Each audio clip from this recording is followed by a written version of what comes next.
Hey guys, Jaxxon here. Thanks for listening to episode 2 of Beggars Canyon Boys, where we're taking Ryan through the entire history of Star Wars. Just wanted to do a quick little intro here, letting you know what we're covering in this episode. This is sort of a fallout episode from the first movie, so we'll be talking about behind the scenes stuff from the movie. We watched a documentary, The Making of Star Wars. We talk about the first 15 issues of the Marvel comic series that came out in the late 70s alongside the movie. We talk about one of the very first Star Wars novels ever, Splinter of the Mind's Eye. And then we also talk about some supplemental material, the Star Wars portfolio and the Star Wars sketchbook that have a lot of concept art and blueprints and things like that. And then, yeah, I just wanted to say that stuff up top because we're kind of all over the place in this episode, but that is the stuff that we talk about in here. So yeah, thank you for listening. Enjoy. Now that you've had some time to sit with the movie, the movie that becomes so much more than just a simple standalone film. What are your updated thoughts? I think it's been like 2 weeks now since you've seen it. Yes. Before I get to updated thoughts, though, I do want to mention just my life has changed because I have knowledge of Star Wars now. So just me existing in the world, my eyes are a little more open to a couple of things. So I just had like a couple of Star Wars experiences that I wanted to call please, out. yeah. The first one was, and I think you and I talked about this briefly. I forget the name of the actual museum, but it's the one, it's like the Academy Museum here in Los Angeles. Yeah. I think that's what it's called. The Academy Museum. Yeah, but basically, which I'd been there before, and they literally call, like, I don't know if it's part of it or the whole thing, but they call it the Death Star. Yeah, that big spherical part of it. That would make sense. I wonder if there was any Star Wars stuff there, actually. If there was, I probably would have just, like, been like, nah, don't skip it. There is. You've been in there, you said? Yeah, actually, now I'm thinking maybe there was like an R2-D2 even in there. Maybe a C-3PO too. Yeah, there's both of them.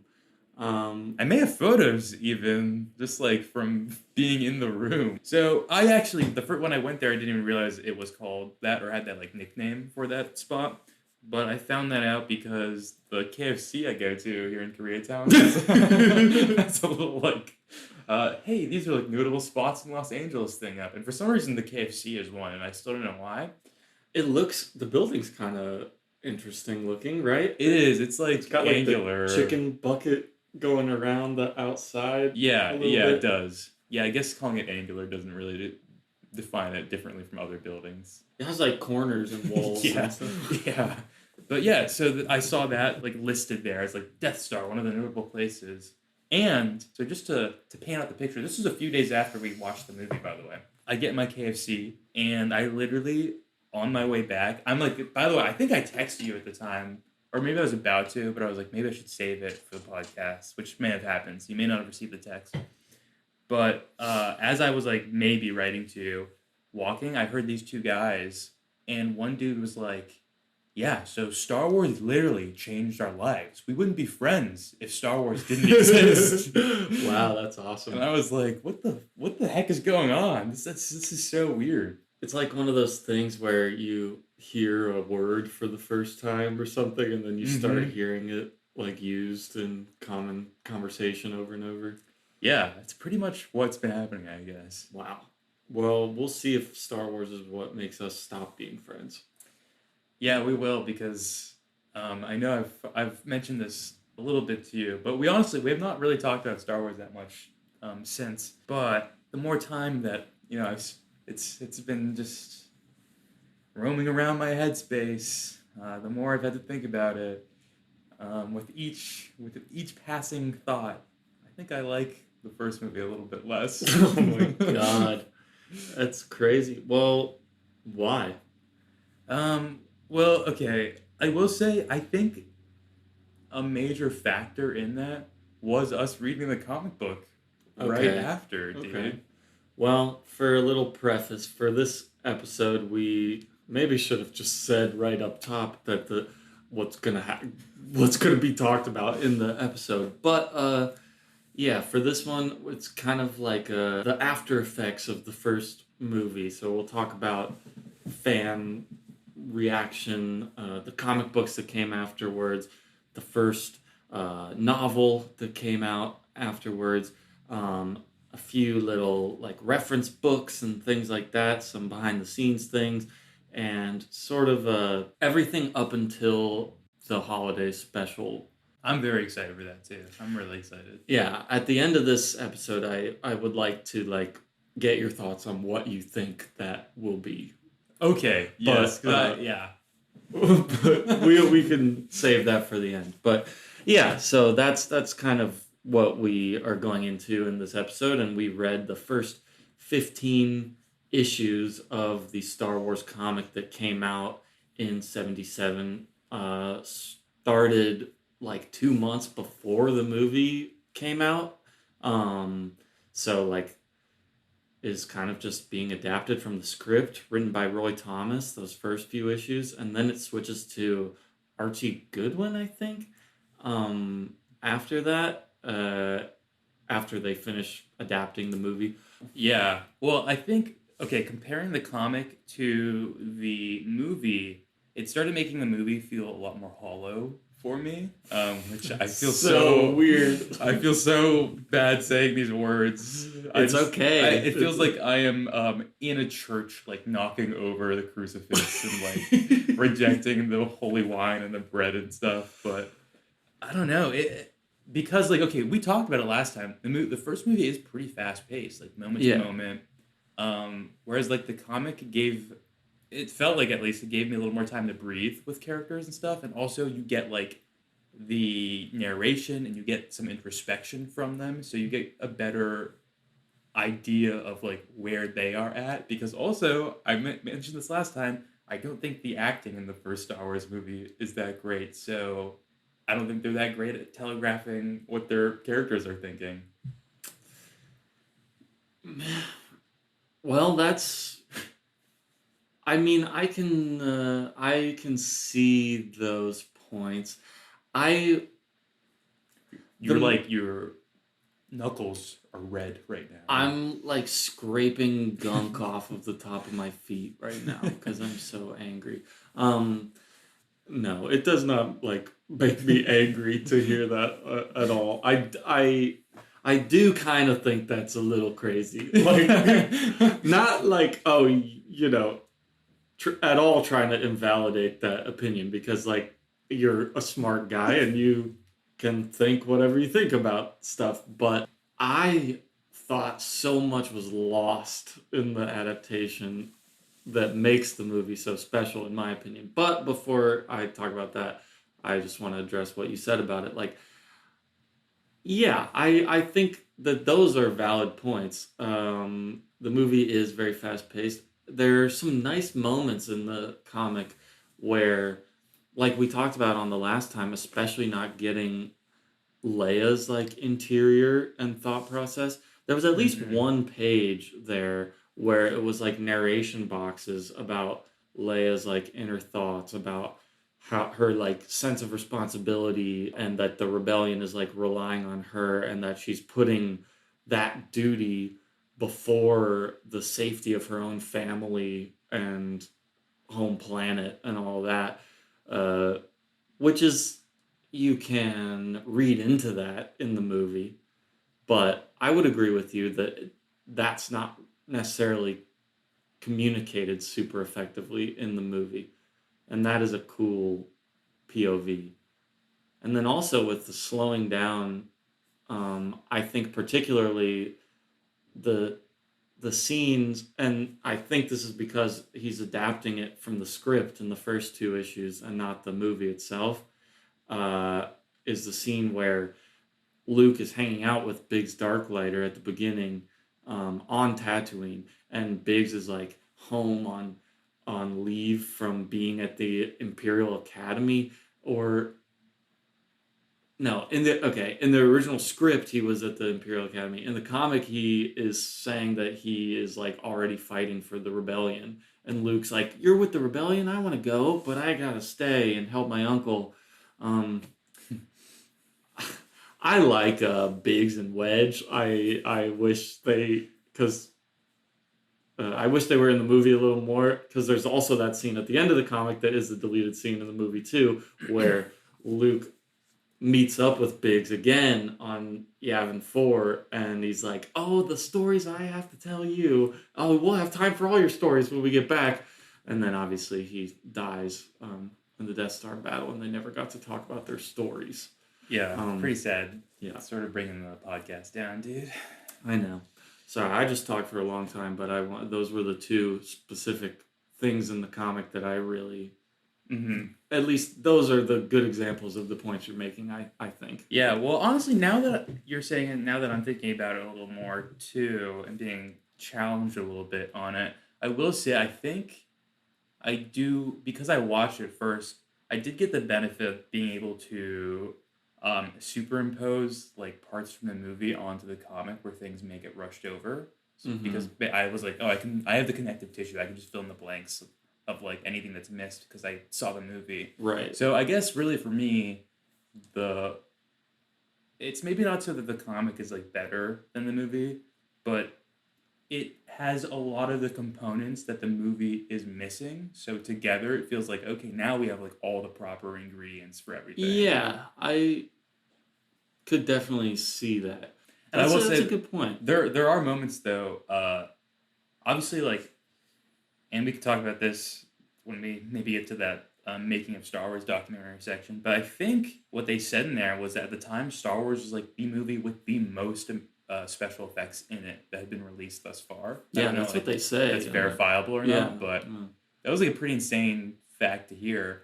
And like puts it into a little bit more perspective, obviously, because I think we said last time, like everything looks really good still generally, and like you can, the things that are not, you can like suspend your disbelief enough where it still doesn't even look that bad.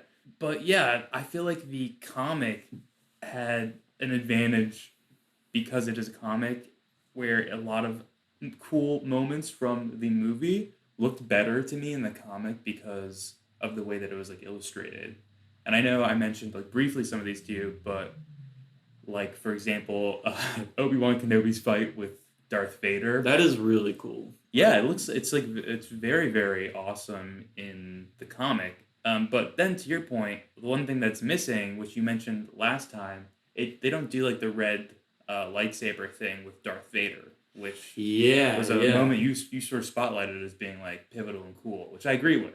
Yeah, I feel like that probably might not have been in the script or something, so they'd already like drawn those pages.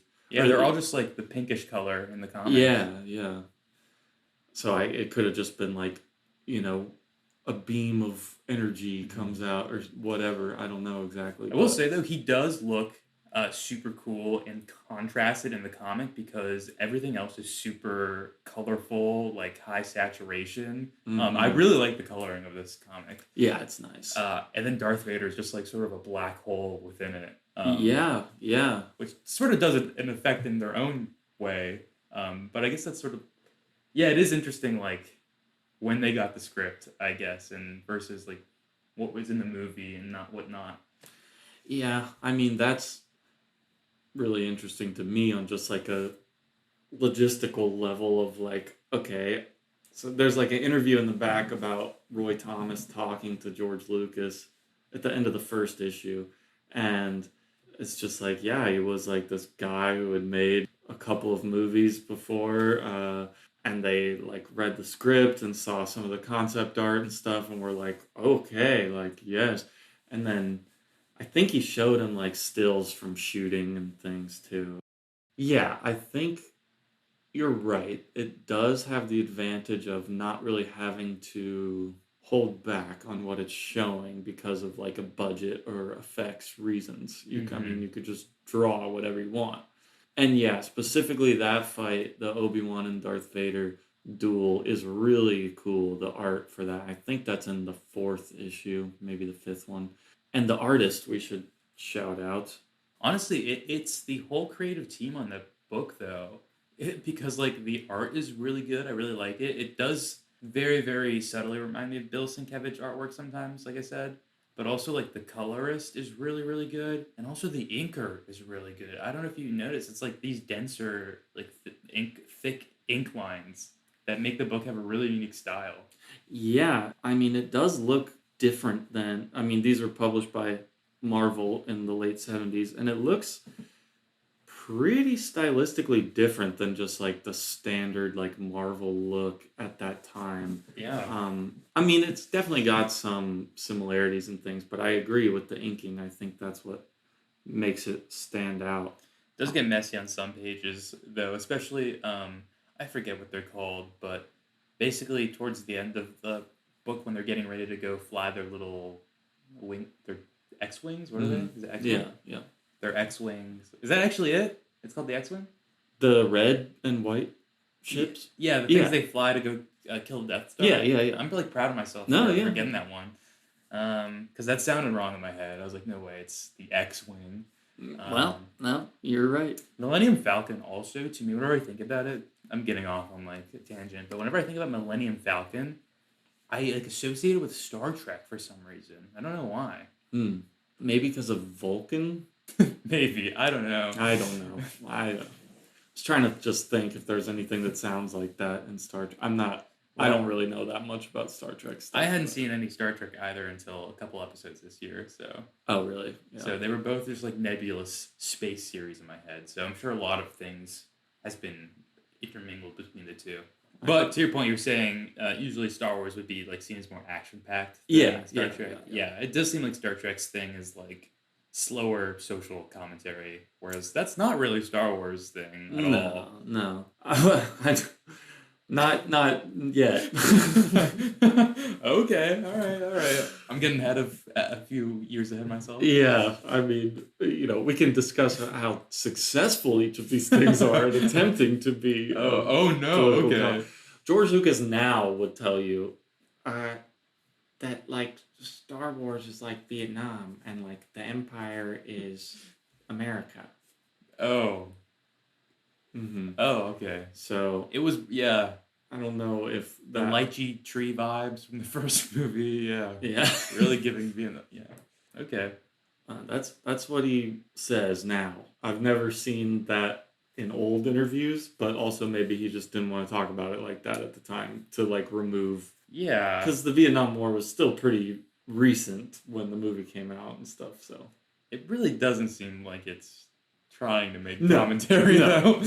No, it's just trying to be a classic like story of good and evil. In that making of Star Wars thing, he literally says he's just like, this is trying to be like, I'm emulating the adventure and action of movies that used to be on the television when I was a kid. I think is basically what he said. Which is like a cool, simple goal. I think that like it seems like he's super achieved. Oh yeah, I mean and. I think I briefly mentioned it last time about how Star Wars maybe had a negative effect on like Hollywood at large because of like the lessons that studios and directors took from it.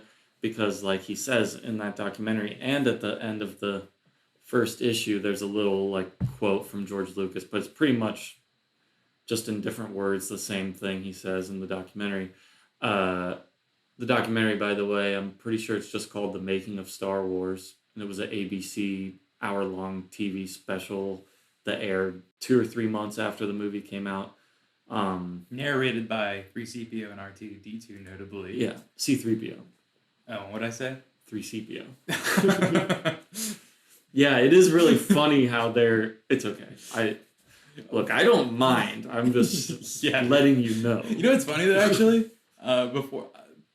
I'm all over the place, but I thought it was funny in the comic how they actually write out like 3CPO. They don't use a number or anything. In my head, I just assumed it was like 3CPO. Yeah, it depends on like what writing it is, but yeah, I've seen that a lot in books where they write out like 3PO as one word, like THREEPIO. Yeah, which. I don't know. I kind of like it. It just threw me humanizing. Off. I was like, oh, I guess I was wrong. Oh, there was another thing. I forget what it was. Oh, it was in the making of Star Wars documentary that we were talking about. The ABC anchor or guy, or it was a news clip they were showing or something. And he was like, the Wookiee or something. Yeah, Called yeah. The Wookiee's something that I'd not Like heard them call Wookiees before. or something. Yeah. Yeah, it's just funny. The pronunciations are a little loose at that time because people are saying like Leia and Leia, Han and Han, Yeah. Falcon and Falcon. They're Uh, not legends yet. They were on their way. yeah, yeah. Okay, but yeah, what he's saying in the documentary is that Hollywood doesn't have movies that are like good guys versus bad guys anymore. They're all like gray area, nuanced. Some would argue like the best time in movies was like the middle of the 70s when there was a lot of really dark and weird stuff being financed by Hollywood studios and more nuanced things were being made, but you know he wanted to make something that was like family friendly, or not even just family friendly, but would have wide appeal to kids and adults. And like it's a simple thing: good guys versus bad guys, heroes and villains. And like I feel like in a world where Hollywood continued to make nuanced gray area movies most of the time, and then like once or twice a year we have like one like big budget fun movie or two, that would be great. And like you can see why it was so successful at a time where there's a void of that kind of stuff. But I mean, if you just think about the whole trajectory of the kinds of movies that come out after Star Wars, they become more and more like fun. Like, Yeah. like so much like adventure, sci-fi, family, PG-13, like good guys and bad guys. It is really funny because I also watched some like on the street interviews of people basically like just waiting in these long, long lines for sold out Star Wars shows, which was nuts. And what so many of the people said, they like expressed that sentiment, which was like, yeah, movies are like too complicated and there's too much like you have to think about when you go to the movies today. Like we would love this because we heard it's just like simple good versus evil, which is like very hard for me to wrap my mind around, that like people were clamoring so hard for just like a classic good versus evil struggle, and like they when they speak they almost sound like they were burdened by like the other movies. Yeah, like it just got everybody all depressed and stuff. Yeah. And it's like you know, in my opinion, there should be a nice balance of like movies that require you to think critically about things and movies that are fun. Yeah. Which I assume you would probably agree with that, and I would hope most people would. But I feel like if I was those people, I would want something. Just real quick, you know, I did see a George Lucas movie before Star Wars. Oh yeah, have you seen American Graffiti? No. THX, Yeah. 1138 or whatever. Yeah, I went to like years ago one of the Alamo Theater's like special movie nights or whatever, and I don't know if that's his first movie or it was a student film or something like that. It's his first like feature length movie. Yeah, and I remember seeing that and hating it. That was terrible. But also to like that should be taken with a grain of salt because I was like 16 at the time, and I was really at the Alamo. I think just because I wanted the Alamo has really great salted caramel milkshakes. Oh yeah. So I never had that. Yeah, I don't remember much from the movie, but but the milkshake was good. Dude, it was so good. It's so salty though that you need like a lot of water. Oh, okay. Gotta double drink it. Yeah, so just like if you go, just be prepared. Okay. Because it's like you cannot really get food with it if you're gonna do that. Because think about it, basically a large milkshake.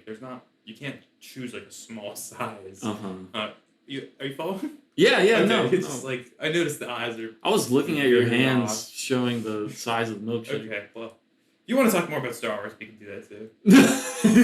I guess just like what I'm saying is stupid. It doesn't matter. That's not what I intended to communicate to you at all. Next time I go, I'll have a salted caramel milkshake. I actually hate the Alamo. I hate it. I think we've talked about this before, and I do hate the aspect of waiters walking in front of you during the movie, even though they try to like bend down and be quiet and not block and stuff. I also do not care for the aesthetic of the Alamo Draft House at all. Do you like the previews that they string together for each movie? Yes, because they do a good job of like when I saw Conan the Barbarian there was just like a whole string of like Conan knockoffs as like super low budget Conan knockoff trailers. That's my favorite part about the album. Actually. Yeah, I do actually like that. The thing I do like about it, I mean, I just like anywhere that it plays movies like Conan, like you can go see something that I wasn't alive for on big screen. So I like it for that. That's true. How many other Star Wars fans can say they saw THX-1198 on the big screen? Not many, especially not many when it came out. It absolutely bombed at the box office and was reviewed horribly too. I'm sure. I'd be surprised if, I would assume that wouldn't have reached many theaters even. No, I mean, it was a pretty low budget movie, but... I remember actually looking pretty visually interesting. Yeah. This might be really blasphemous, but I've never seen it. Oh, so I'm a little ahead of the game here. Yeah. Oh. I mean, I've seen many clips from it. I know what the visual style is. I can picture some visuals from it, but I've never seen it. Well, you know what? For a special on our Patreon, if you subscribe to our $18 tier, $18 a month. There we go. You'll get the special episode where we watch THX 118. I mean, I know you're joking, but that's not a bad idea for... It is, I know. Down the road. Yeah. I have another one, too. Okay. Next year, like $40 a month. $40 a month? Yeah, okay. but it's good. It's a really good benefit. Okay. They get to play Star Wars Hunters, the new Switch game with us. Okay. So that's not bad. That's a really big bonus. So and we'll hop on like a team chat or whatever. Hey, yeah. As long as you don't spoil anything for me. I will try. We'll see if the game spoils anything. That video we watched, like that 30-minute documentary, that's kind of the first time I've ever seen George Lucas talk about anything.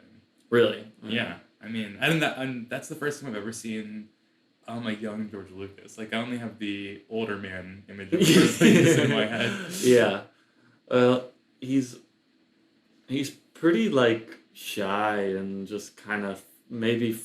I'm projecting this, but maybe feels like a little embarrassed about it because there's, like, people like Alec Guinness or people who have, like, built models for other things and, super professionals and everything. Not like he's not a professional, but it's all kind of coming from his brain and, like, these more workman people that have to do it could be like, oh, what the fuck is this kid making me, like, do this stupid thing and what, Yeah, I will say Alec Guinness looks really funny walking around behind the set scenes. Yes. Just because he just seems out of place when he's not in character as Obi-Wan Kenobi. It was a brief interview they did with him in there, but it was pretty funny because he was like, yeah, he's just like classic, like, mentor type guy. I don't know. Yeah.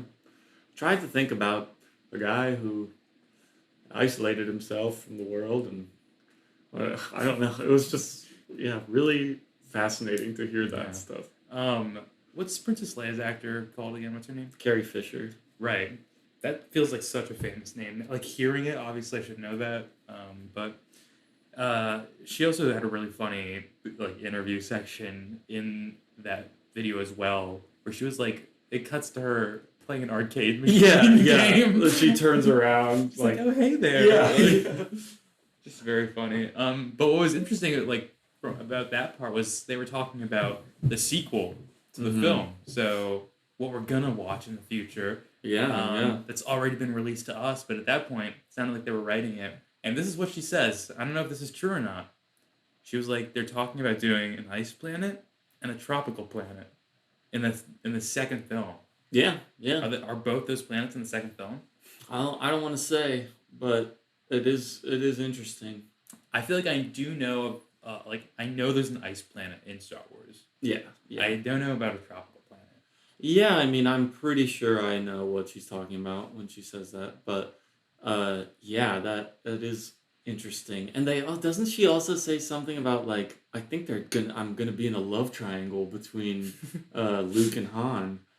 Either she says that or Mark Hamill says that, where he's like, I think it's him.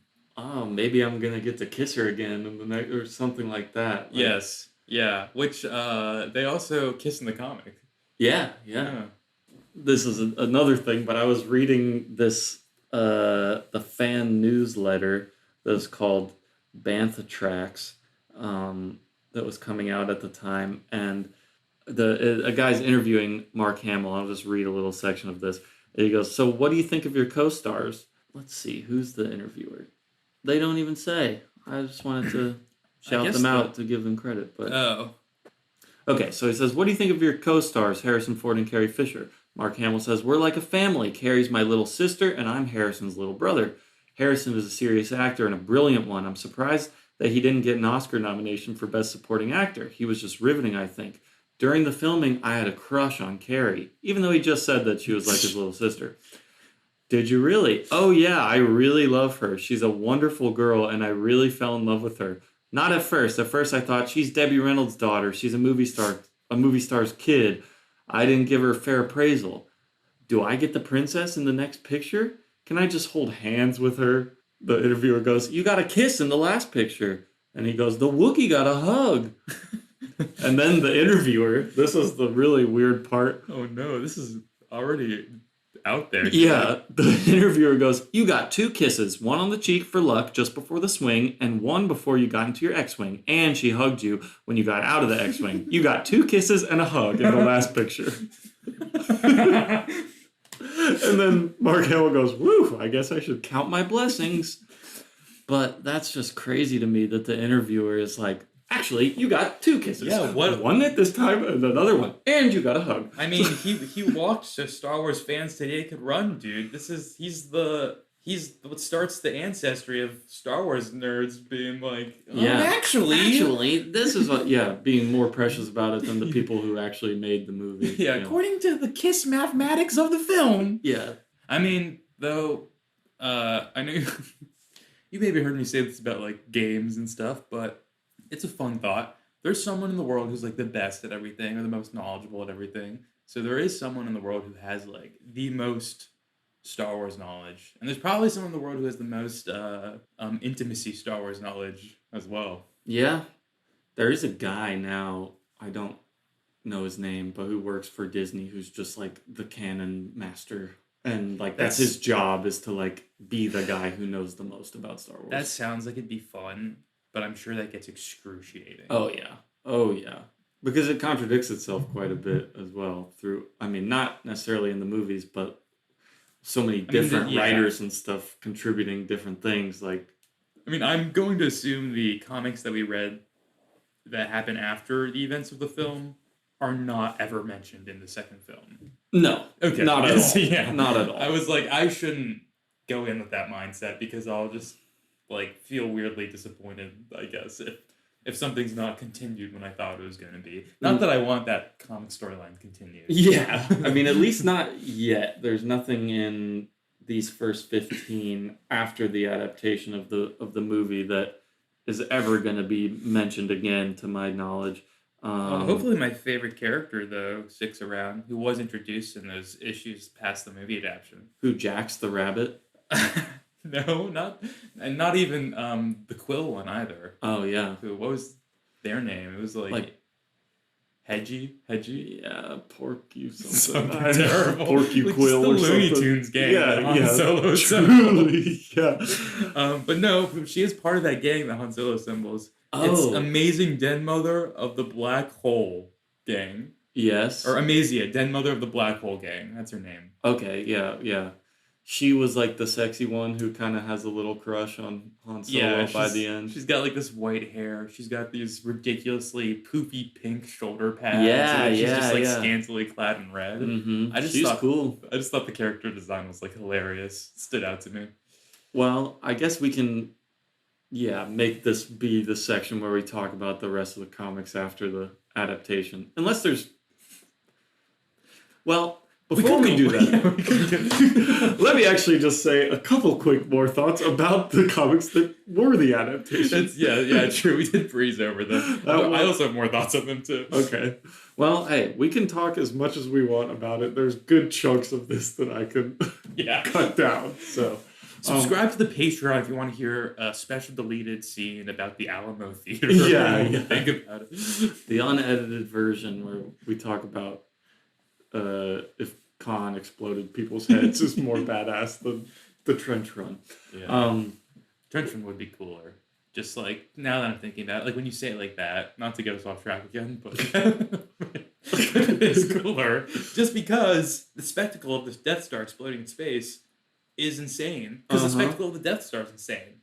And like the believability of, okay, we have like the big model of the full Death Star, and then when we cut in, it's like the surface and the ships. Like that's all pretty seamless, and my brain can just like comprehend that, like, yeah, that's them getting closer to it. Now they're like right up on it and getting close. It communicates like the scale of how big it is, even compared to these like spaceships and everything. Yeah. Honestly, instantly iconic. Even I can recognize that. Oh yeah, the final sequence is incredible. I mean, when they go up and the shot of like the fleet of X-wings and then the big red Yavin planet like taking up most of the screen, and then the wings all spread out, like holy shit, that's really does a lot for me. Okay, so that is actually pretty relevant to the points I would have against the adaptation of the comic. All right, bring the them on. adaptation of the movie, which is the comic, doesn't do a bad job of like communicating all these sequences, and the art is even pretty good, sometimes great.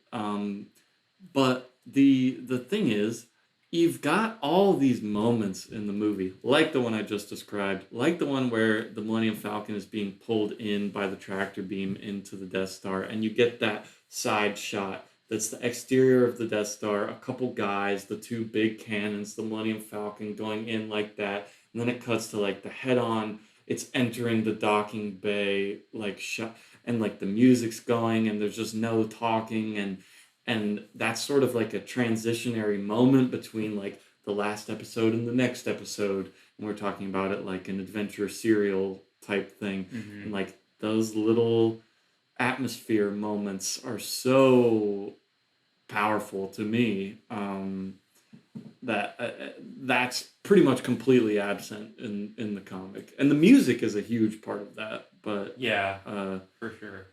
And going off of that, the sound effects in the movie are so good too. All the sounds that the TIE fighters make when they swoop in,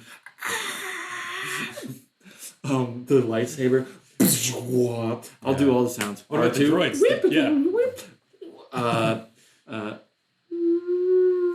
Trash compactor?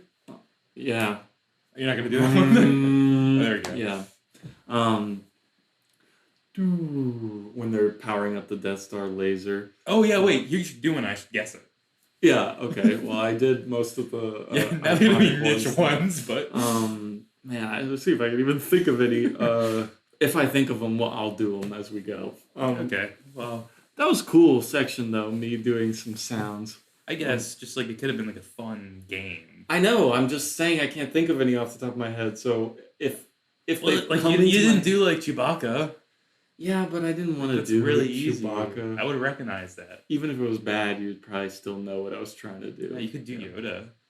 We don't know what he sounds like yet. Shush, we don't know Yoda. Who he is. Yeah.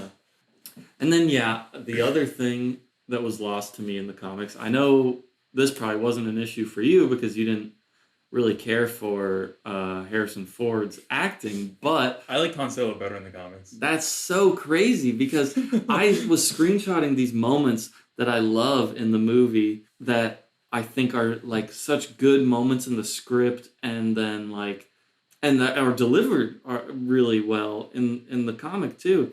So like when he goes like, I've outrun Imperial starships, not the local Bolt cruisers, mind you. These are the big Corellian ships I'm talking about. Like, yes, there's so much like world building in that little chunk of dialogue, and he says it like it's that's his reality that he lives. Yeah. And then same with like when they're training on the Millennium Falcon and they just have escaped. He's like, you can stop worrying about those starships, blah blah blah. And then they just ignore him, and he's like, "Don't everybody thank me at once."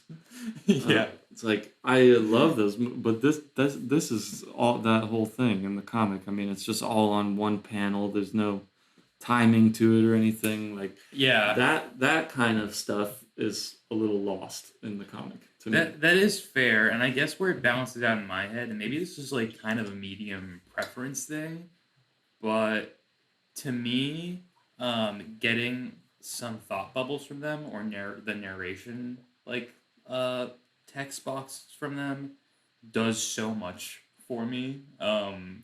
Like to fill in some of those blanks that are missing, like the sounds and or stuff like that, or like maybe like some of that delivery or like the flow of it. So I guess like it's just it's like obviously it's like I said, the best for me would be if you could combine these two things together.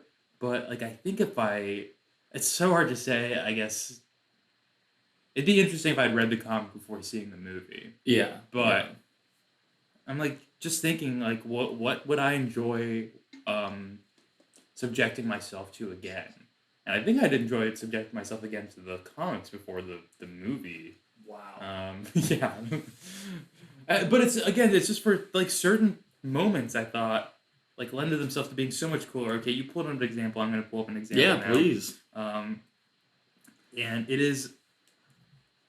This isn't something the movie even did bad. It's just something I think is so much cooler in the comic, and it is what I mentioned, sort of the spectacle of the Death Star exploding. Oh, I mean that's really a great We get that piece of art. Yeah, that amazing like full page spread. But then also, to me, what adds so much to that is the narration that they write in here. And maybe it's just because like I'm a fan of like writers like Claremont and Busiek, so I'm loving that like prose. Yeah, they just give a lot of like explaining or frilly language about like the state of the world. It's so good. Yeah. Like the universe seemed filled for an instant with trillions of microscopic metal fragments propelled past the retreating ships by the liberated engine of a small artificial sun. Super cool. I think they call it like the tombstone. Yeah, an impressive tombstone in the corner of the cosmos. Dude, come on. That's good. That's pretty sick. Yeah. Yeah. So it's just like little moments like that just sort of like flare things out for me. Since there's like this is a pretty text heavy comic, honestly. Oh yeah. Like all that stuff was pretty fun for me until we got past the movie adaptation. And then it became a chore reading all those. It like really drastically changes. Oh yeah, the whole tone is wildly different, and it really, at least for me, makes me appreciate Star Wars so much as being so much more than just like some random sci-fi schlock, because like that is what the comics afterwards are. Yeah. 100%. And I don't know if you told it to me or it was mentioned in like the making of Star Wars documentary, but I remember hearing that George Lucas was very like precious about Star Wars and was worried like I don't know, like studio executives were going to try to influence the direction of it away from like what he wanted to do or like change things while he was like on set. And I could totally understand that, seeing what was done with the IP after that a movie adaptation in the comic format. Yeah. Because like we said, it basically does become like, let's recruit the Looney Tunes to go like fight pirates. Seriously, and like they market it like, finally new Star Wars stories beyond the movie, and it's like this is what the characters are doing after the movie, and it's like, okay, sure, I guess nobody's acting insanely out of character, but like it is pretty uninteresting, the stuff that's going on. I have never read these before. I have read a lot of later Star Wars comics in like 90s and beyond, the Dark Horse comics and then the newer Marvel comics. But yeah, I had never read these before, and they really just feel like a kid's cartoon for the most part. They're honestly pretty bad even for the time, I'd say. Oh, I mean, I've definitely read Marvel stuff from the time that's a lot higher quality than that.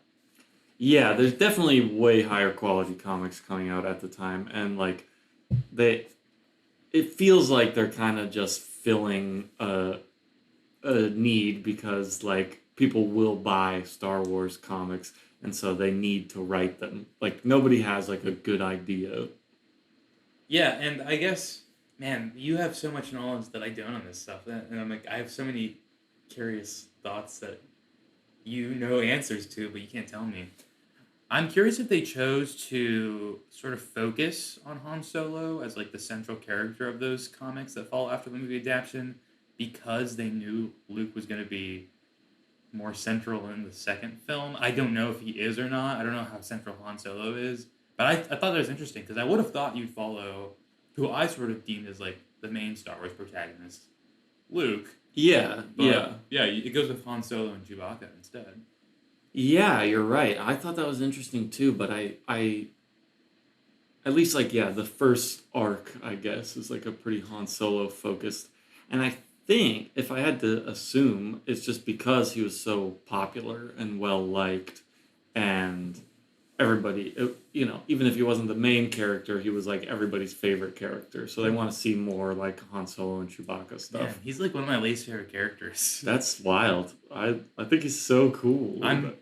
I'm very curious how this will change as we Yeah. watch more movies.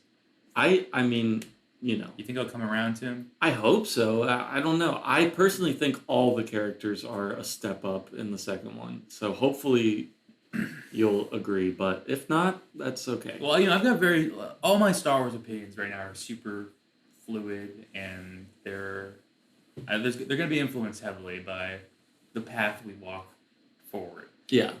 Because also, like, when I started reading X-Men, which I'm a huge X-Men fan, I hated Cyclops, so I now I love Cyclops. He's like one of my favorite characters. So could be my Han Solo of.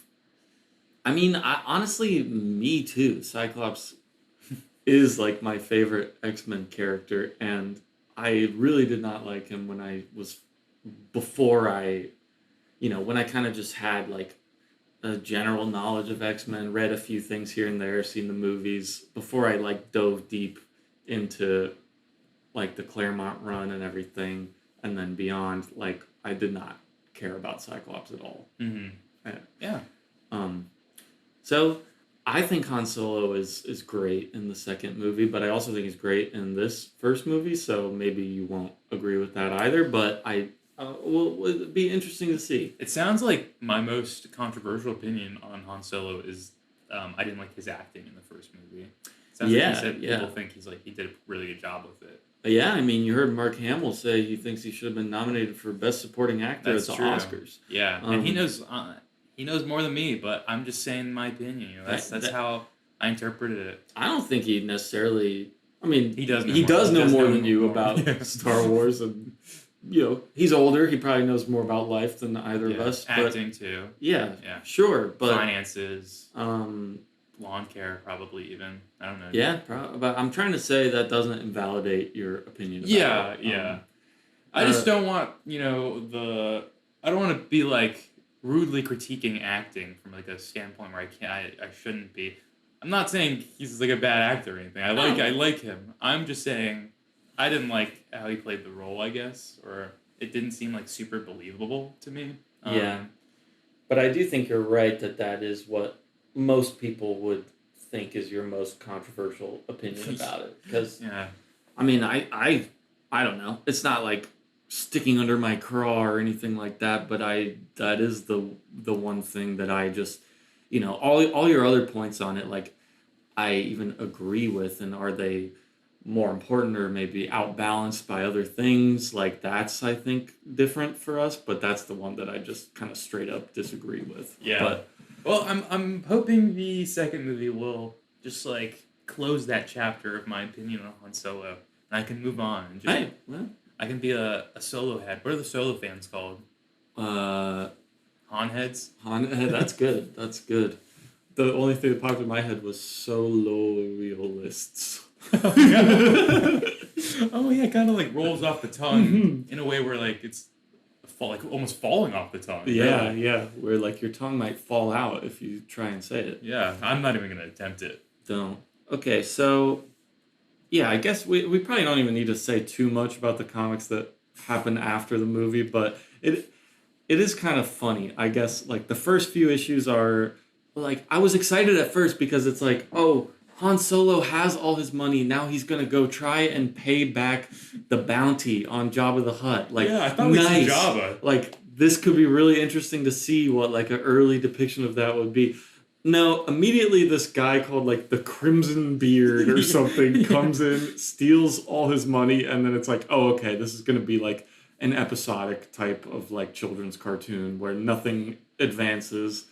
But hey, 12 issues later, he blasts Crimson Jack out of the sky with a gun. Yeah, it's and like we see the hole through his body and everything. So that was kind of cool. Yeah. So wait, did he get his fortune back? Was that shown or? I don't think so. Like I don't. Okay, I wonder in the second movie. I guess you know this. Again, another thing you know, I don't know if he has his money or not. I wonder if they talk about it, or if he has new gear or something. Okay, they do talk about it, but so they had to make sure he got his money back.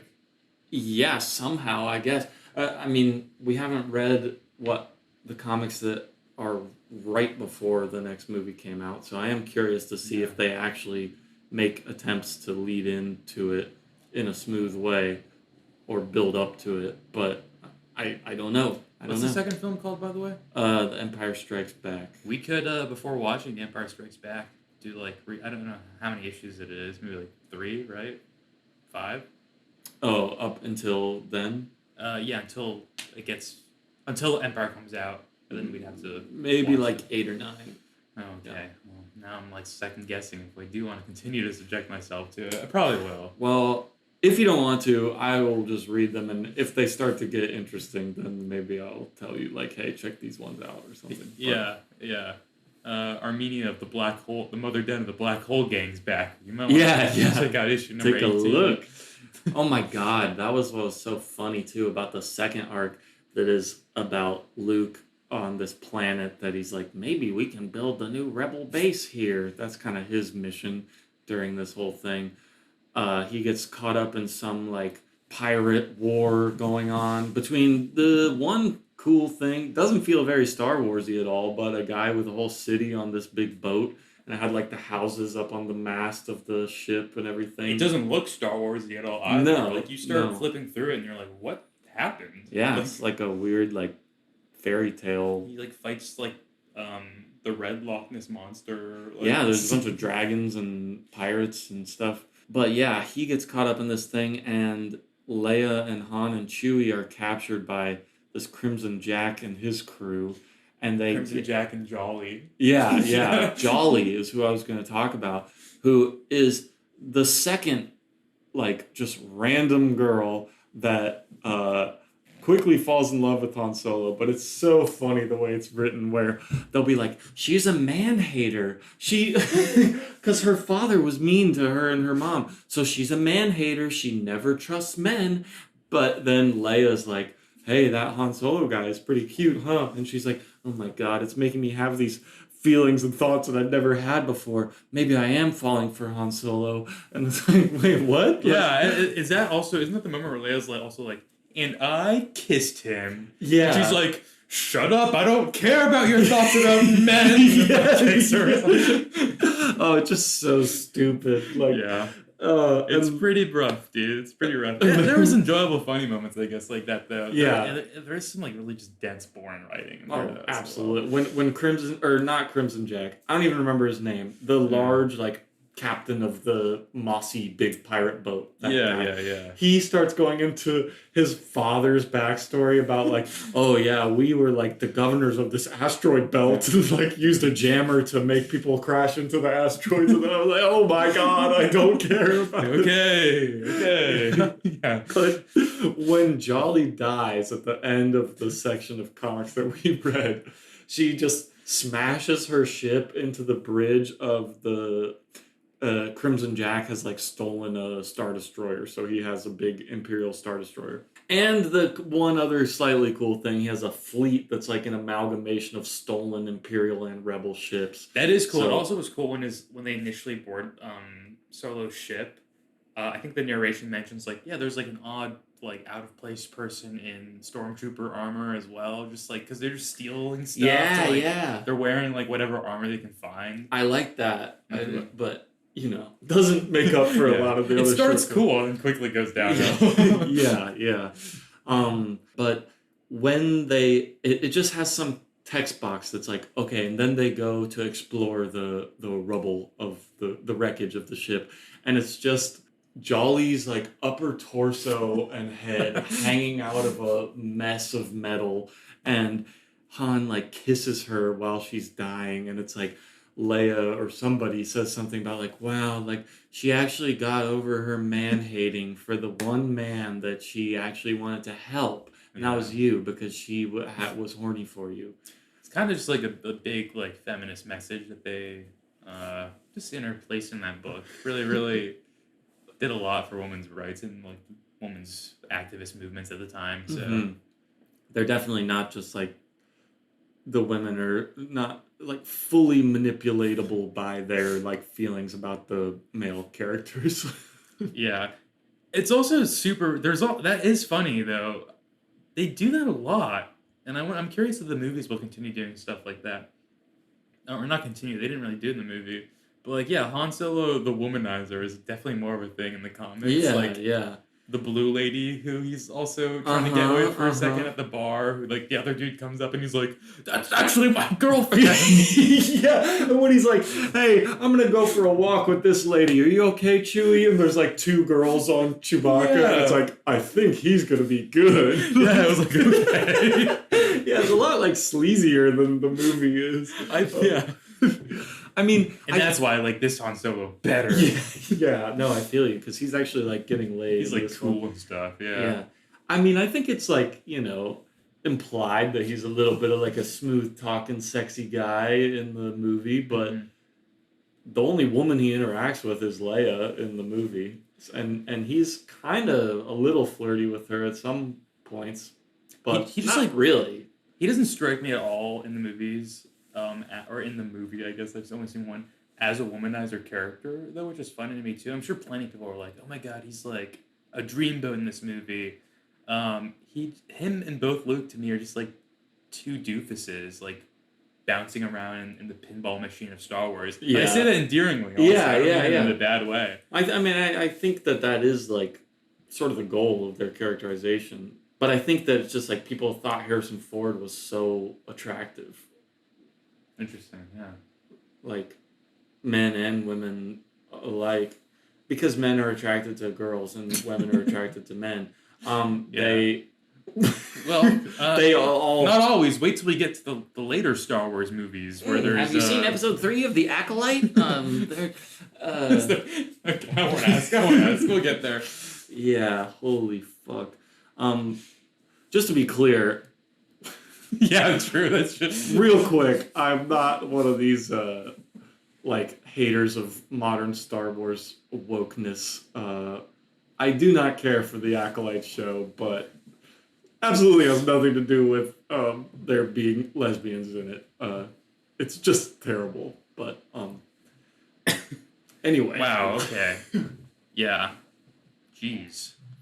Well, there are a lot of people who are very vocal about their hatred of the Acolyte, and a lot of that has very pretty like sexist undertones to it. But yeah, no, trust me, I'm very familiar with like the awful cesspool of YouTubers is what I know that just like they are content farms that just churn out like hate. Yeah, it's like this woman was in Star Wars, or Star Wars is woke because of this, and it's just like, please, like, stop hate consuming, just go away. I know, like, just it's a whole different conversation, but just stop watching it if you don't like it. Like, I mean, I'll keep watching it even if I don't like it because I'm just curious, but I'm not gonna, like, I expect that I'm not gonna like it because I haven't liked the show so far, so I'm not gonna be like, this ruined Star Wars, because it's like, well, no, it doesn't. It might be bad by itself, but it doesn't have really anything to do with any other Star Wars thing. Yeah. It just... Do you think there's any, like, 100% Star Wars purist who would hear what I've consumed at this point and be like, stop. Stop now. It's all downhill from there. Probably. I mean, I'm sure there's someone like that. Where do you think like the biggest uptick in percentage will be at? Like right before we get to prequels? Yeah, probably. Well, nowadays, I'd say with people in our age group, it would be right before you get to the sequels, the Disney movies. Okay. People in our age group, and myself included, even though I do like the originals a lot more than the prequels, would still consider the prequels to be like, quote unquote, true Star Wars. Yeah. I'm so excited to eventually have an opinion on this. Yeah. And, you know, I'm gonna table that because there's just way too much I could get into about it, and I have to dance around not wanting to say too much and whatever. So I know, but we will get to all those kind of conversations. There's probably huge Star Wars things that have not been spoiled for me yet. Yeah, and I'm just like so fresh. I'm excited. I'm excited to continue the Star Wars journey. I'm glad that you're excited, and I'm excited to hear your updated thoughts as we go. Genuinely, like I just can't wait to see. I'm quite excited to get to Empire Strikes Back because that I think is when you'll really know whether or not you'll be a big fan or not. Like that's I don't want to put all the pressure on that one thing, but in my opinion, that's like the thing. What comes after that one? Return of the Jedi is the third one. That is a name that I feel like I know better. Return of the Jedi. Really? So yeah. I don't know what that means for anything. Maybe I like that one a lot too. Who knows? Or maybe that's where something super, super crazy happens. I like that one a lot too. I think it's great. I personally like it less than Empire Strikes Back, but just because, in my opinion, that one is so incredible, it's hard to top. But we're literally only setting you up for disappointment by talking about it. Tropical planet, ice planet. yeah. And Leia, the actress Carrie Fisher, did say also in that documentary, going back to the documentary, that she would hope her character gets to shoot Darth Vader. Yeah. Film, so. I don't like Darth. He's a bad guy. Yeah. They all call him Darth. Yeah. Which is so funny. His first name, yeah. Yeah. Because, like, that wouldn't be something... Because now everybody knows Darth is actually a title. There are a lot of people, Darth this, Darth that. Mm-hmm. But at the time, that would just be like, that's his name, Darth Vader. I can only name 2 Darths. Oh, I think I can name 3 Darths. Is that all the Darths? No, there's like a ton. I can name Darth Vader, Darth Maul, and oh man, I had it a second ago. I feel like it just slipped out. Darth. It starts with an S. Sidious. Yeah. Sidious. Yep. There we go. So those are all correct, but there are more. Yeah. There are more. Darth Yoda. Can you imagine if Yoda got the Darth title? What would that mean for Star Wars? I don't even know. It doesn't make sense to me what I just said. No, I mean that would be like the most fully foundationally corrupting thing that could happen. But no, I'm just kidding. I maybe actually, but so that'd be Yoda joining the Sith side. Yeah. That'd be nuts. Yeah. I wonder if there is like a character foil to Yoda later. I'm sorry, I'm just like predicting stuff later on. I'm just like imagining little things that are in like one episode of the Clone Wars cartoon and stuff like that. Where yes, actually there, but like only a little bit. So. Yeah, I don't really have anything else to say about the comics that came afterwards. They're not like, oh my god, this is so awful, but they're just pretty like uneventful, and the only reason I care about them and I'm gonna keep reading them is just out of like historical curiosity more than like I'm enjoying the story. Yeah, for sure. I think there's fun moments in them, but it's definitely like there are fun moments for the novelty of it, like when Hedgie the Hedgehog thing first shows up, and he's like, I forget what he's exactly like, but he's like, I don't use guns or something like that. Yeah. Or like, I don't use weapons. And I use quills. Yeah. So I was like, well then, we've got no use for you. And then he like shows his arms and the quills come out. I know. I had a good laugh at that. It reminded me of in the Kraven the Last Hunter trailer when he's like, it's rhino time. I mean, I know he doesn't say that, but yeah, like the rhino starts turning into the rhino. It is so funny. I love how the text boxes feel the need to be like, and like with precision that would be considered impossible by even some amongst his own race. He is able to snipe the eyeball of someone with his quill. Like yeah, that's awesome though, dude. I love that stuff. I love that stuff so much. I love it in a like campy way. Like Yeah. sometimes that kind of prose can be like genuinely really good. I did not think that was like the highest example of it. I'm not going to defend it there because it's not worth it to defend it there. But there are sick moments of prose in definitely the original 6-issue like adaptation or whatever. Maybe not so much in the preceding issues. I would agree with you. I like the language in the first 6. It's pretty cool. Yeah, I'm trying to think if there's anything interesting that happens in the Luke story on the water planet. Not really. We talked about Jolly and stuff already. Oh hell yeah. Yeah, that's got to be like the 6th or the 7th or 8th issue that this Quill guy is introduced in. If you're curious on Marvel Unlimited, to check out these characters. There was also maybe worth mentioning the like pseudo Jedi guy who was like just crazy. Was literally named like Don Quixote. Yeah, at that point I was losing steam on it. My eyes were tired. Yeah, he's not a Jedi at all though, right? He was just. That's what I was confused about. They were kind of saying like, "Oh, he's crazy. He thinks he's a Jedi," but then he started using the. Didn't he use the Force at one point too? I don't know. He may have. I don't remember.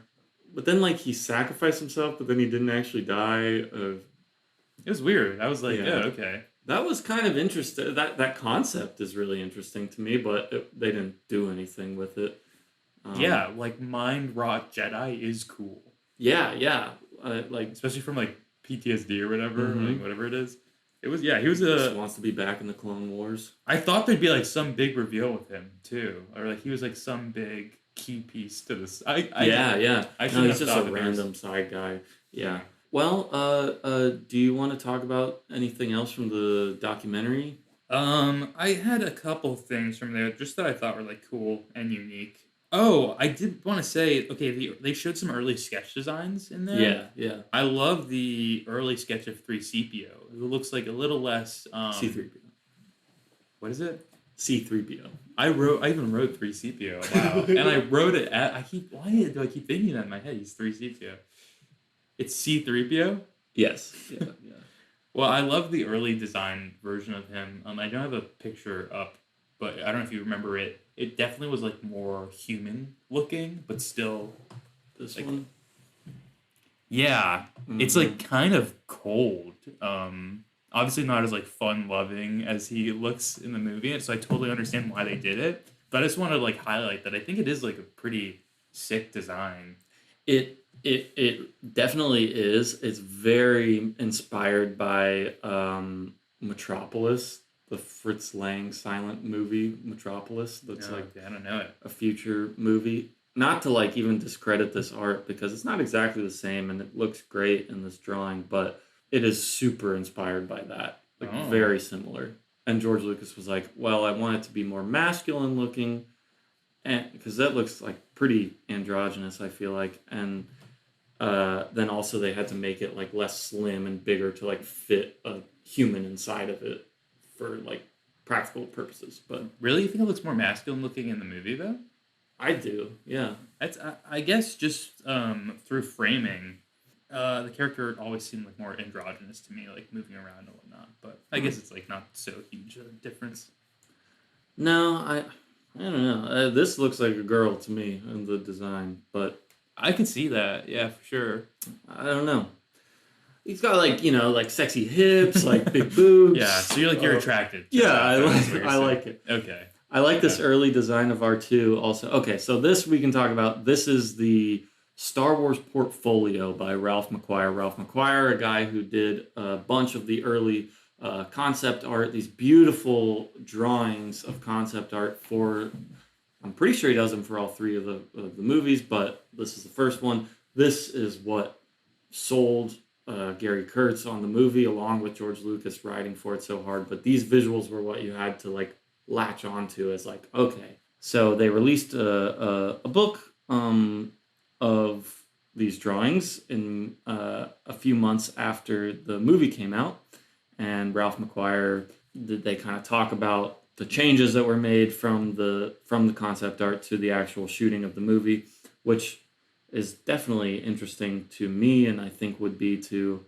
people who are super into this kind of thing. But the other thing I wanted to say that was cool about R2, the original design here, it says in the description here that the original like intention was for him to move on this tripod like crutches, like where these two things are his legs, and then he kind of like tilts forward, puts all the weight on that front leg, and then like swings forward, like sort of like their helper device in Interstellar. Do you remember that thing?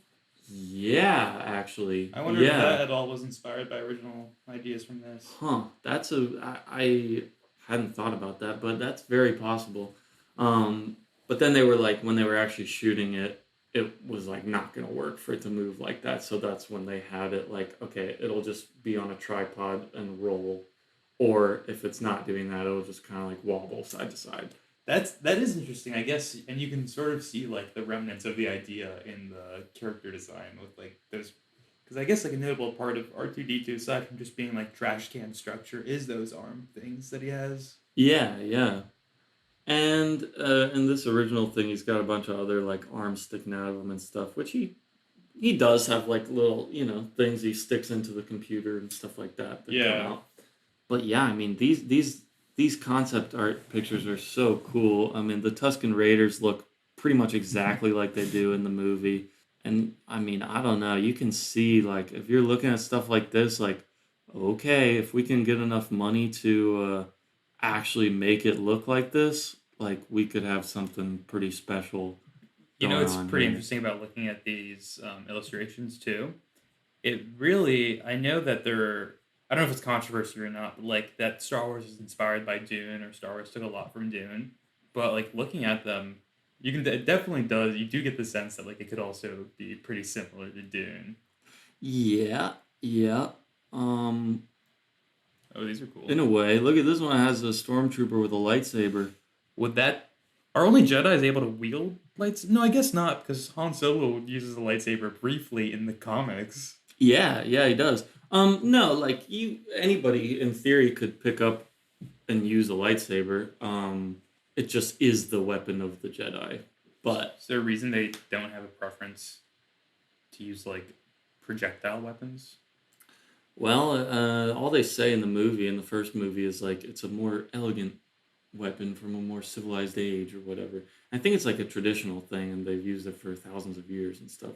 And lots of other lore about the lightsaber that we can get into later. But which, by the way, Luke also uses the lightsaber for the first time actually in like combat in that comic. Yeah, that's true. Yeah, which is weird, but it doesn't happen in a film first. No, I know.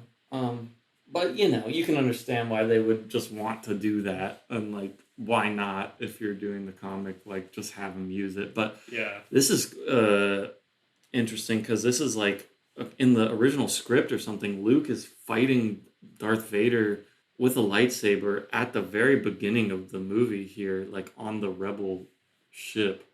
I don't know how much of that is from the script, or if this was just like something of like we want to see what it looks like to have them going up against each other, but it's kind of interesting. And also Darth Vader's helmet is a little more like sleek and swoopy, and you can really see like the samurai. I actually like it better there. Influence here. I mean, it's cool and iconic for sure today. I just like that slightly more. Yeah, it's cool. I like it too. In the Rebels cartoon, it looks a little bit more like that. This looks a little more like modernized, I guess, too, weirdly enough. Like it would fit in more today with like contemporary sci-fi versus like Star Wars sort of doing its own sci-fi standard. And it's kind of interesting because Ralph McQuire, before this was his first movie work. No, that's not true. But it was early in his movie work, but he did work for NASA and Boeing, like designing like engines and spaceships and stuff. Wow. And then this other guy, Joe Johnson, who put out the book, the Star Wars Sketchbook, which is pretty similar, just more concept art, but this is all by Joe Johnson and focuses on the ships specifically. And he's who kind of like designed a lot of these ships with some other people too. The X-wing, especially, I think, is with another guy who I'm blanking on. But this was literally this guy's first job out of school. Like, he went to an art school in California. He answered an ad in the newspaper for, we need like a concept designer for a science fiction movie, and it was Star Wars, and he drew these ships. That's so amazing, and I love all the detail that they put into all the models and everything. Like when watching the documentary, Yeah. like it's insane to think about this IP that, like, I guess it wasn't even IP at the time. It's just like it was one movie, and they invested so much time and energy and resources into it, sort of just like hoping it would kind of take off, I guess, and then it did. So it was a good bet. Yeah, I know. The parts in the documentary that are some of the most interesting are the special effects behind the scenes sequences, and when they're kind of talking about the stop motion like processes of layering, like having the Millennium Falcon on like a computerized lift, and then having like like a computerized camera having to like make a pre-programmed motion and like taking a picture every frame or whatever. Like, it's kind of wild. Yeah, did I misinterpret it also, or did they say that was like the first time they were using cameras sort of like programmed to move like that around the set? It's possible. Honestly, I don't know for sure. I know they did invent like a lot of techniques in like model shooting and miniature shooting for this movie. That specifically, I just don't remember. I don't know. But yeah, like here in the sketchbook, it's showing just like individual panels of the Death Star. That's awesome. It's so crazy how detailed it is. And like it really comes through, especially in that final sequence when you have the X-Wings like close up to the surface. Like the Death Star surface looks so good and so detailed and has little like bits of stuff all over it. Yeah. Dude, okay. For the $100 Patreon tier, you get to build the Lego Death Star with us. We fly you out to Los Angeles and you get to build. Well, and if we do want to do like a more, I love that idea. Might be a little expensive. If we want to do like a more budget friendly one, they can just like Zoom with us and just tell us where to put the pieces. Yeah, okay. I like that too. They get to pay for the set though, because I think the 2008 one goes for like $12,000 now. Yeah, naturally. Also, they'd probably have to pay for the Zoom subscription because if it goes longer than an hour, you need to have a membership. But it's only like $30 a month. I think. Yeah, I don't have one though. So. No, I don't either. So okay, good. Yeah. Good.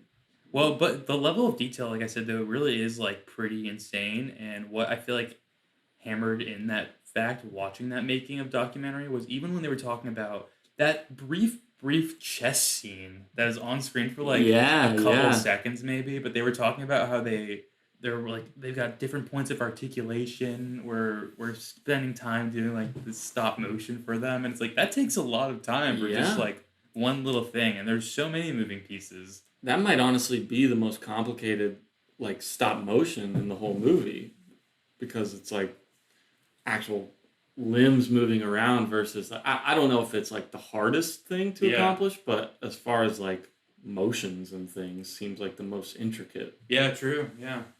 And just for like one quick little world building scene, like just fleshing something out. A little joke about Chewbacca ripping people's arms off and stuff. And I hope there's more of that in like the next films, that they keep like expanding on the world building like that. It seems like there must be. It is a pretty core part of the first movie. Definitely. There is. I really like how big those models are, too, of the Millennium Falcon especially. Like, they have, like, the models for the space shots of it, but then they built the whole thing, interior and exterior of it, as one thing for the set. So, like, when they're running up into it from outside, then they all go and they're like actually inside of the same ship that they were just outside of. Like, that's pretty awesome, I think. I know. I'm watching just like them on the set, like running around, like running in and out up the ramp of the ship and stuff. Just looks so much fun. I was like, man, I wish I could just like be on that set and just run around. I was also wondering, like, I wonder where all the models ended up now. I'm sure a lot of them are in museums. I'm sure that maybe there was some at the museum I was at. I was like, I wonder if they've been auctioned off to people, if George Lucas has any currently, like where they just exist. I think he has a lot of them at his house, yeah. But yeah, probably at museums, and I think all those things are probably true to some extent. But yeah, I think he has a lot of like the more precious ones at his house. But also, it's like, I mean, obviously you do what you got to do for the movie, but it's so sad seeing them like explode the TIE fighters in the behind the scenes thing, because like they talk about how much effort it takes to build one, and then it's on screen for 5 seconds and then explodes and it's Yeah. gone forever. Well, immortalized on film though. You're right. So- And I mean, that was the whole point of making it. So Yeah. mission accomplished. And if they hadn't destroyed it, you wouldn't be here talking about it today. Because if nothing got destroyed in Star Wars, it wouldn't be as popular. And that's my hot take. If they didn't blow up the Death Star at the end, the movie wouldn't have done well. Well, I think a lot of it is like the excitement of like laser guns and exploding things and stuff. And if there's none of that, the movie wouldn't have done well. That's all I'm saying. I think you're... Sue me for my opinion if you want. I'm going to have to just be in agreement with you on that one. Well, people can email me. They can call me. My number is 70. The one other thing about the documentary that I thought was interesting, and I've heard this before. First of all, it was really funny shooting the way they shot Harrison Ford. He's just sitting on a boat in the middle of a harbor for his interview. I don't know why I don't remember that. He's just on a little boat, being a cool guy, sitting on a boat. He says something that he said multiple times that I wonder how much of this is his idea and how much is like George Lucas's idea. But he said like, oh, I wanted to make sure that I treated Chewbacca like a friend or like a special dog, because he looks scary and he's tall and strong and intimidating and doesn't talk. So he said he thought kids would be scared of him. So he's like, oh, I got to make sure that I'm like really friendly with Chewbacca to make sure that they know like, oh, he's a friend. He's like a lovable guy. He's a little scary, I think. Yeah. Like, he like makes me a little uncomfortable.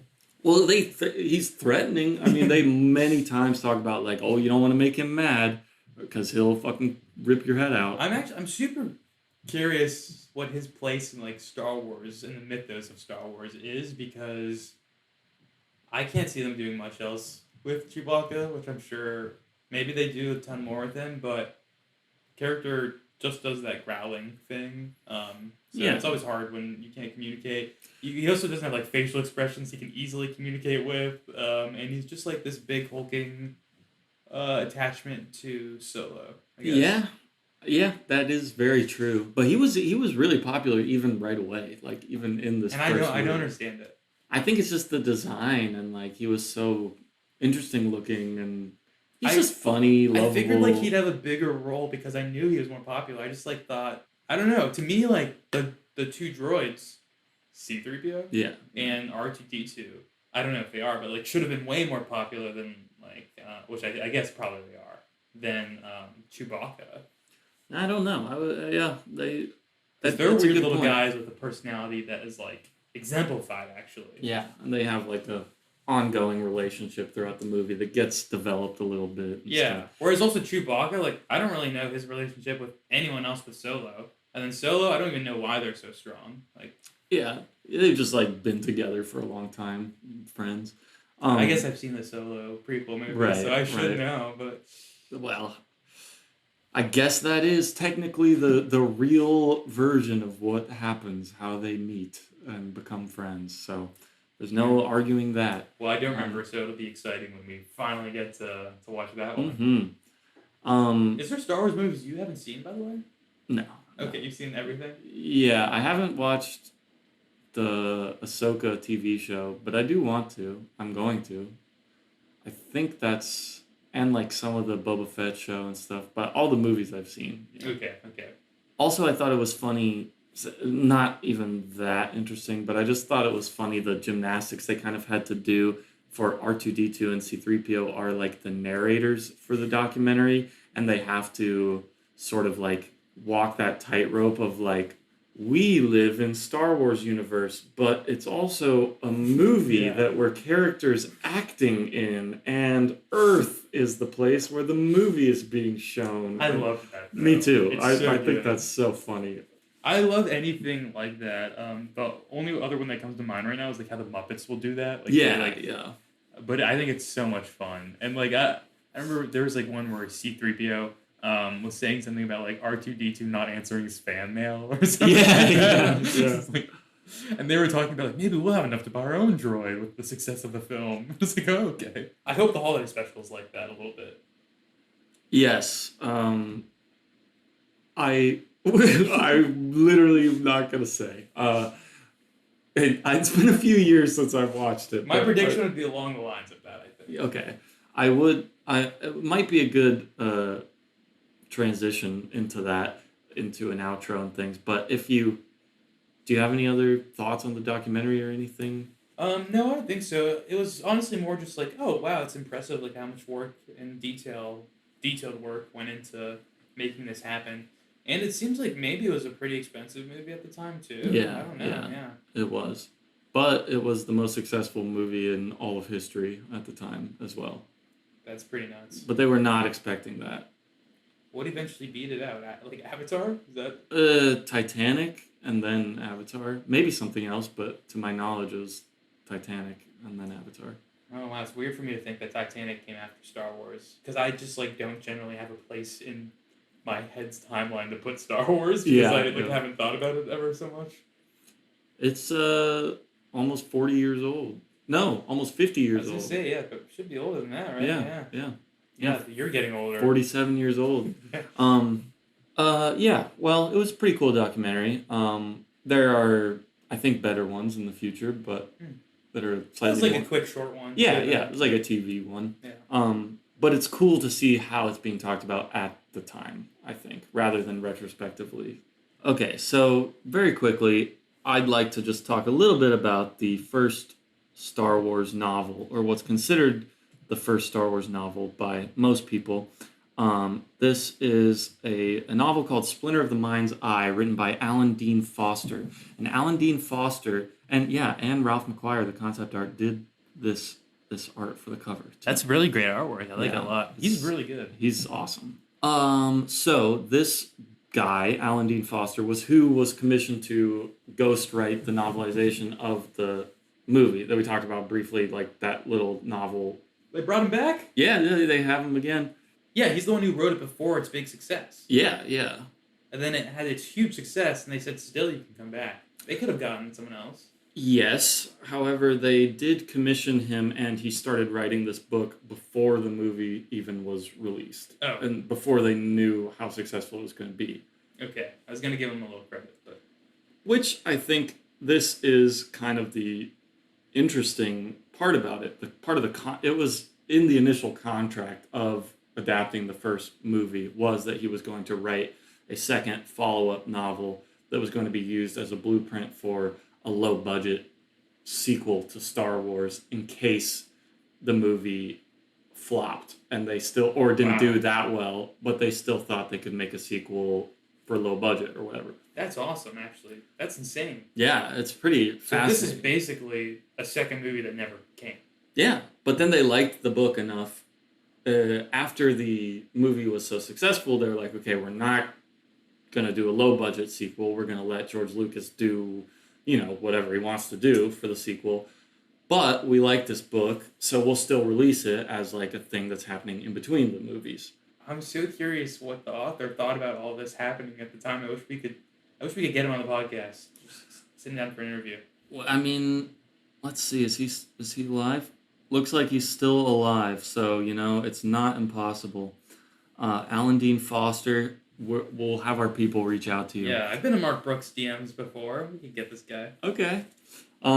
So I think what's really interesting, the interesting points about this, Harrison Ford, in his contract for the movie, was not locked in to come back for the sequel. So Han Solo is not in this book at all because of that. Whoa, that is super different because, as we've seen in the comics, we're like, let's pretty much make him the character we focus on most. Right, but before they're writing issue 7 of the comic, the movie's already out. And it's all a big hit and everything. But yeah, it's really fascinating. So who does it follow? Luke and Leia, full disclaimer, I did not read this book. I just read a plot summary of it because I don't want to read a whole book. I I have read Star Wars books, and I might read some of the future ones, but I looked at this one a little bit, and I'm like, the prose is not super compelling. Yeah, but Whatever. I'm not at the point where I think I'd be invested enough to spend the time to read a whole Star Wars book. Maybe after Absolutely maybe fair. if we get into some more movies. I did read those 15 comics. So. Yeah. I mean, and that's pretty good. There's some really good Star Wars books, but I haven't read this one, so I can't say for sure. People don't necessarily consider this one to be like that amazing. But the story is kind of interesting, especially thinking about it in context of a low-budget sequel that never was. So essentially, it's just Luke and Leia looking for more rebels on a planet, trying to recruit people to join the rebellion. They crash there because of something. They run into this old mystical lady who tells them about a kyber crystal, which is like some powerful force possessing crystal. And I'm assuming not in any other Star Wars projects. Well, not that specifically, but the kyber crystal turns into what is the crystals that go into lightsabers and give them their color. As well as, there's a bit of a spoiler, but the kyber crystals, they say retroactively, much later, are also what powers the Death Star's laser. So he really added something to Star Wars lore with that. Yes, yeah. Okay. It changes what it is. I feel bad for him in a sense. Yeah, I feel no. like they should have let him do the second movie. I don't know. They should have let him write the screenplay. Yeah. Yeah. For the second movie. Yeah. They should have given him the big budget and let him just go crazy. It seems like a lot of like silly adventure stuff here, where like they're. It says Luke and Leia journey underground, floating across a lake on lily pads and fend off sea creatures.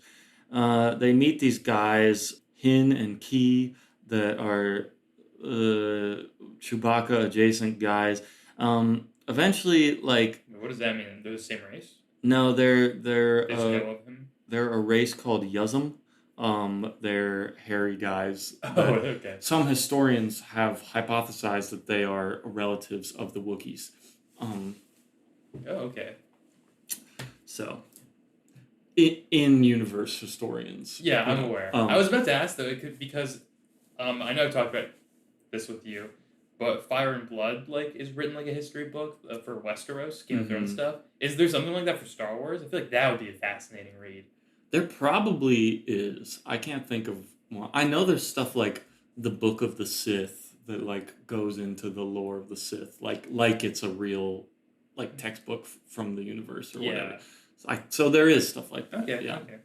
Then for whatever reason, Darth Vader comes and finds them, and he wants the kyber crystal. And then it says that Leia takes Luke's lightsaber and fights Vader.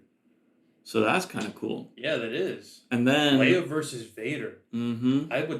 My guess would be that doesn't even happen at any point in the film series. I don't know. We'll have to see about that, but yeah, I mean that I thought was kind of crazy. Her picking up a lightsaber and fighting Darth Vader. Look, would people say, well, she would actually just get her ass beat and killed immediately? Yeah, probably, but that's okay. At this time, do we have knowledge of what sort of her royal training looks like or anything? I mean, we do now. Yeah. Yeah. A little bit. Yeah. There's some comics and TV show stuff. That's, okay. All right. Yeah. Oh man, there's so many stones I need to turn over. The results might not be exactly what you hope they would be, but there's a lot of good stuff in there. And then it says that Luke fights Vader with a lightsaber. So the first time that actually happens, even though on the cover of the 6th issue of the comic book, it has Luke and Vader fighting with lightsabers, and it says, finally, the showdown between Luke and Vader. But it's just what happens in the movies with the ships. Yeah. So they don't actually fight. But they do in this. And then, he cuts off Darth Vader's arm, and yeah, there's just, they re-heal this crystal. He cuts off Vader's arm? Mm-hmm. Okay, this guy's making some pretty crazy moves now. I don't know if he should be in charge of writing the second movie. That's pretty drastic. I guess they were okay with it though. Well, can Vader grow his arm back with the Force? I will just not say anything about that actually, because that's kind of interesting. Yeah. Now that I'm thinking about it. Well, but I will say arm cutting off is a big thing in Star Wars, and we even saw it in the first movie at the cantina when Obi-Wan is protecting Luke from those two alien guys. He cuts off the guy's arm. Yeah, that's true. I will say I do have in my head for some reason. I think like some vague, small box of knowledge that's like someone in Star Wars like loses a limb or something to a lightsaber, like notably in one of the movies or something. I don't know if that's true or not. Maybe that happens multiple times and that's like so vague that it doesn't mean anything. But yeah. It does happen multiple times. I'll tell you that, but Yeah. We'll leave it at that. But I'm just saying it's kind of it's nuts that this guy was the first one to like at least I don't know what happens later on I guess, but to do like such a brutal hit against like the primary antagonist. Yeah. Point, I guess. And they like knock him down a pit, and then Luke is like, "Oh well, he's not dead, but he'll be back." But like, yeah, they cut his arm off. I mean, that's kind of wild. And cut his arm off and left in a pit. Mm-hmm. It's brutal. Mm-hmm. So yeah, that's that book. It's just kind of fascinating to see or think about like what if that was the second movie. Like, boo! It seems very boring for the most part. The end seems exciting, but I guess they go recruit rebels and then like Darth Vader shows up and then leaves. Vader. Like, it's just such a little like episodic thing that doesn't seem like a big enough deal to be like a whole movie. Well, okay, we're certainly not going to get this guy on the podcast now anymore. Okay, I'm not. We've absolutely destroyed his hard work. We both said that we don't have any interest in actually reading his books either. So, but the historical aspect of it is pretty fascinating. Yeah, that is really interesting. Actually, I wonder if because I don't know if this guy writes another book after this, but I assume they keep doing books. Oh yeah. And I wonder how things go with lore, because I assume in the second movie, I'm assuming Darth Vader's in it, and I'm also assuming that he's not missing his arm in it. So yes, is it? And yes, but you know, the book is canon. I don't think so. I don't even know if they cared about that much at this point. Okay. The book is definitely now not canon now. Yeah. But at the time, I don't really know. It's not impossible for all of that stuff to have happened and for the fifth movie to happen. I guess there's so many questions I need to ask, but it's like I know the answer to them is just you need to watch the second movie. Yeah. Right, the second movie. I just said the fifth movie, but yeah. It is the second movie. Yeah. That's the last thing I wanted to talk about real quick before we just have your holiday special predictions and wrap it up is the action figures that were released after the movie. Did you do any looking into that at all? No, I didn't look at the figures. I meant to. I completely forgot. Well, excited to see what they got or what the best sellers were if you were able to pinpoint that. Ooh. I mean, I'm sure that information is there. Off the top of my head, I don't know. Yeah. But the stuff I do know that's interesting, George Lucas, when he was making the deals with Fox and the whole production and everything, he gave up $500,000 of his director's fee to claim all of the licensing rights to all the merchandise solely by himself. That has to have been renegotiated at this point, right? Well, he kept it for a long time. That's a long time. Nuts. Yeah. What a genius move on his part. Oh yeah, and the studio's like, yeah, this is just some like random silly thing. And like, yeah, we'll make like some toys, but the hype was so extreme for the toys when they revealed these like designs and the characters, which I think is before the movie came out. I'm not totally sure. They were so popular but they didn't have them ready for Christmas of the year that they were releasing them, that they literally, and this is like a well-documented thing and lots of articles in the documentary about this and stuff, but Kenner, the company that made the toys, had to put out this like coming soon voucher thing where essentially you could buy just a piece of cardboard that said like soon you will get these. That was kind of like a placeholder that was like, yes, as soon as the figures are released, you having this means that we will send you like the first 8. Oh, it's So like pre-order. yeah, yeah. It's like, wow. But like for Christmas, kids would open this thing and it would just be a piece of cardboard. And it's saying, well, in a few months, you will get the Star Wars toys. I wonder if their excitement level would be the same. Just because, like, the Star Wars craze, you know? Yeah, but I mean, I'm curious how people felt about it at the time, but it does kind of build up the mystique of it a little bit. Yeah, that's insane. The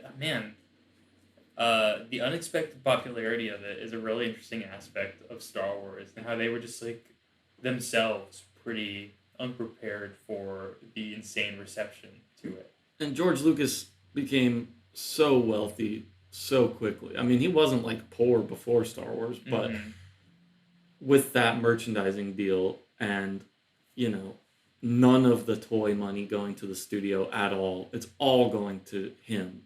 I mean, I'm sure, you know, it's going to the Kenner company and the people who actually designed it and stuff, but above that level, none of it's going to Fox at all. Yeah, they're basically paying him the licensing fees to just do it. Yeah, yeah. And in its entirety. That is really insane. Good for him, like, yeah, honestly. Yeah. Holy cow, jeez. The story, you know, is that, like, the difference between him and Francis Ford Coppola. Francis Ford Coppola grew up super wealthy, never really thought about money as like a scarcity thing and just kind of would throw millions of dollars around like it was nothing. And George Lucas grew up like pretty working class, and his dad was like a mechanic or something. I don't remember. I wish I knew. Or owned a shop or something like that, and was super diligent about like budgeting and money and all that. So like George Lucas on the business side of things is extremely shrewd and will continue to be as it goes on and stuff. Wow. Okay, yeah. I'm wondering now, has he invested that money into any other projects, like film or otherwise? I don't know any other films from him, I guess. But... Well, I guess Lucasfilm and Industrial Light and Magic and Skywalker Sound are like the 3 big things that he started. And then Pixar, he had a big hand in starting as well. Oh, really? Yeah. So Industrial Light and Magic, I don't know if they've even named it yet, but the special effects house that does all the Star Wars stuff eventually would become that, and then they would be who all movies want to do their special effects, not just Lucasfilm stuff.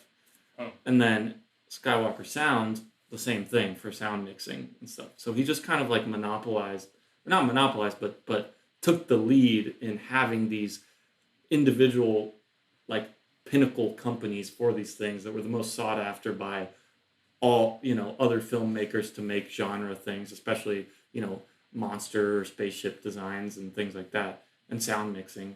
Yeah. He just had to make all people come to him for stuff. I wonder if that business prowess and like that aspect of his mind has played a part in influencing the retroactive changes he has made to like Star Wars films, like how we had to get this first film that we watched, like had to go through the whole system of like getting the real version or whatever, because there's so many different versions of it out there now. I wonder if that plays a factor in it as well. Like he's trying to think of things from a larger picture perspective outside of like even narrative and story. Oh yeah. Yeah. I don't know. He's really obsessed with like the technology of it and everything, and like how it's presented or how it was filmed.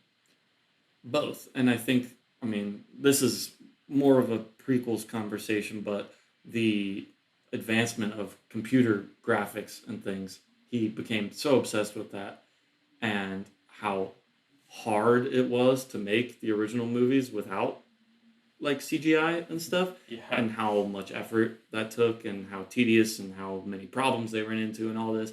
He's like so excited by the advent of computer stuff, because it's like, oh my God, finally, like I can just like sit at the desk and do this instead of standing out in the desert for weeks having my actors passing out from heat stroke and stuff.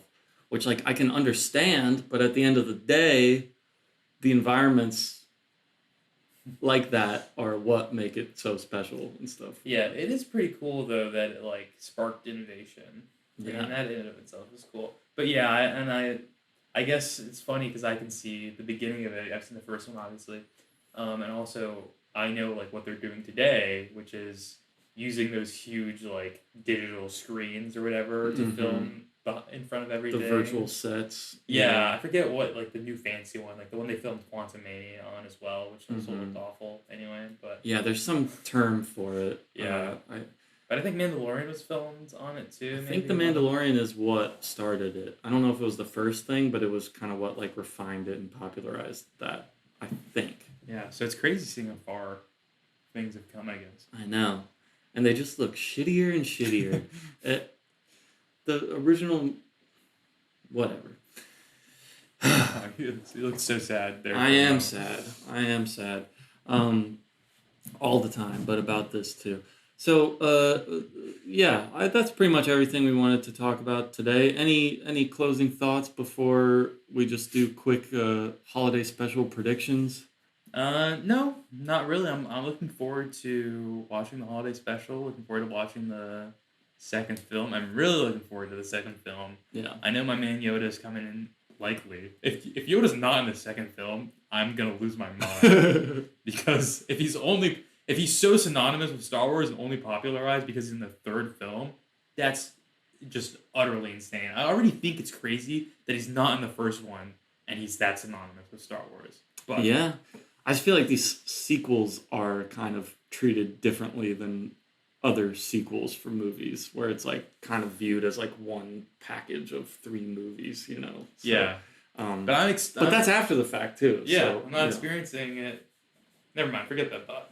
No, but that is very interesting though, that he's so iconic and he's just not in the first movie. Yeah. So it is very interesting. I'm clamoring for Yoda if it hasn't been obvious. I think I've mentioned it a few times. I'm ready for Oh Yoda. yeah. I'm excited for him too. I'm excited for your thoughts. If I end up hating Yoda, I'll be so disappointed and sad. I will be disappointed and sad too if you don't like Yoda, because I love him. I think he's awesome.